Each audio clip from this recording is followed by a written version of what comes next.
Hello tout le monde, c'est Rudy et aujourd'hui on parle du Galaxy A71. Ce smartphone, vous me l'avez tellement demandé, je l'ai enfin reçu et je vais vous donner mon avis. Pendant ce temps-là, n'hésitez pas à liker, partager, vous abonner et activer la petite cloche si vous appréciez cette vidéo. Et n'oubliez pas, vous pouvez me suivre sur les réseaux sociaux. Le Galaxy A71, c'est le A51 en plus grand. Ils sont quasiment jumeaux, il y a quelques composants qui les diffèrent quand même, mais on est globalement sur la même chose. Une évolution du A70 et A70s. On peut même ajouter le A80 sur ce petit lot de smartphones similaires.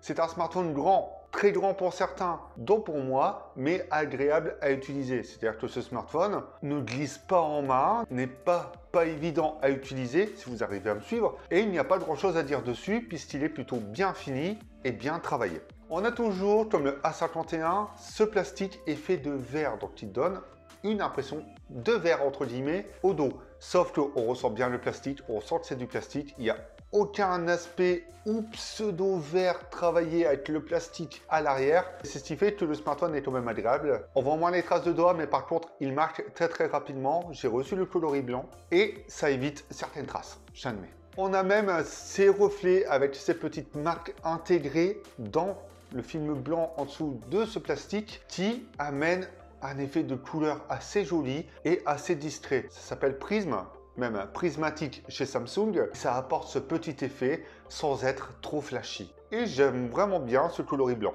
face au bleu où les reflets se voient un peu plus. Il est plutôt léger mais pas très solide en main, c'est-à-dire on sent que le smartphone, sa première chute, il va casser. Mais on est sur une gamme A, on n'est pas sur un smartphone résistant, donc ça se comprend. On dit au revoir à la goutte d'eau qui était présente, donc qui rejoignait les bordures, mais bonjour au pinch hole bien centré et où se trouve la caméra frontale. On trouve ça sur toute la gamme A, c'est super bien intégré, c'est plutôt bien placé, on l'oublie assez facilement et ça c'est un très bon point, ainsi que les bordures qui sont encore plus poussées. Ce pinch hole permet d'élargir l'écran, de gagner en affichage et surtout d'apporter plus de finesse aux bordures. Et le menton n'est pas très grand, donc encore une fois, bravo pour le design. Tous les boutons se trouvent sur la tranche droite et j'adore ça. Je trouve ça plus accessible et plus ergonomique. Et on a également un module 4 capteurs photo qui paraît énorme en photo, mais qui est plutôt bien intégré, bien travaillé de la part de Samsung face à d'autres smartphones comme les S, où c'est plus proéminent. On peut également y loger 2 nano SIM plus une carte mémoire, donc carte SD jusqu'à 512 Go. L'écran est sans doute le point fort, c'est même le point mis en avant par Samsung.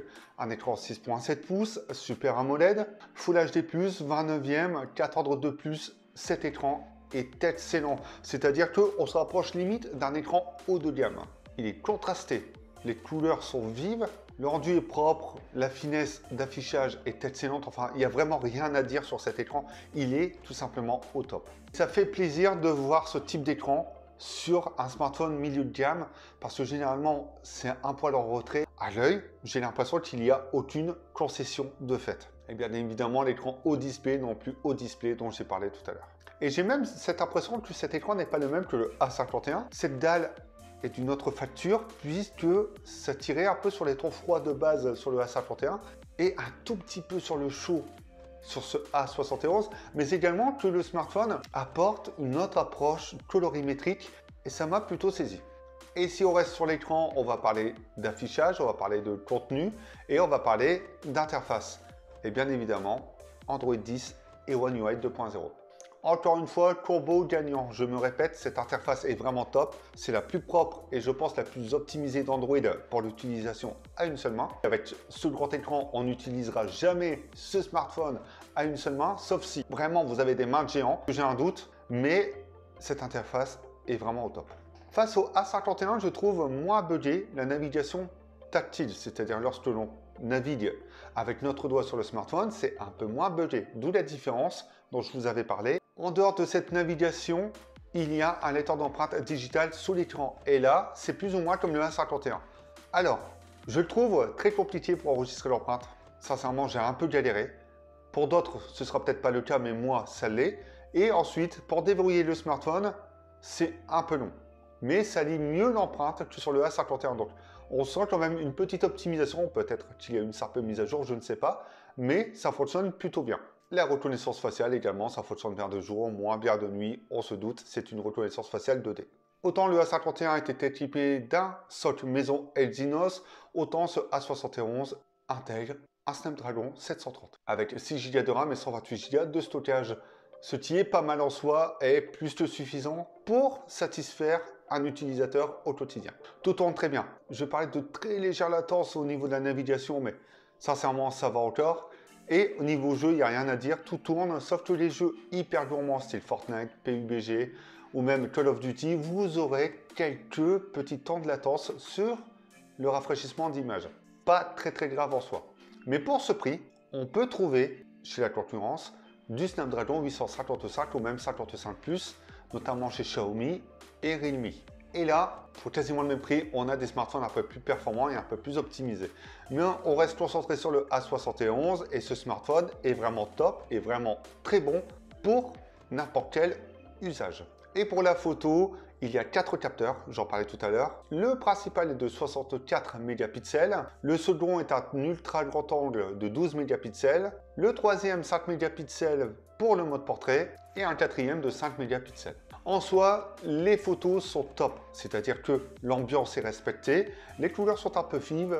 Comme toujours chez Samsung, on reconnaît leur petite marque de fabrique. Le traitement logiciel est vraiment bon. Enfin, il n'y a vraiment rien à dire. Le capteur s'en tire vraiment très bien de jour et même en intérieur. On perdra peut-être un peu en finesse en intérieur, mais sincèrement, l'ambiance est là et les photos sont vraiment bonnes. Ambiance de scène respectée, photo dynamique, voilà, tout est dit. Et l'optimiseur de scène fait bien son taf, puisqu'au final, lorsque l'on doit passer en mode nuit automatiquement ou reconnaître un objet, une personne, etc., ça se fait assez rapidement et le résultat est vraiment bon.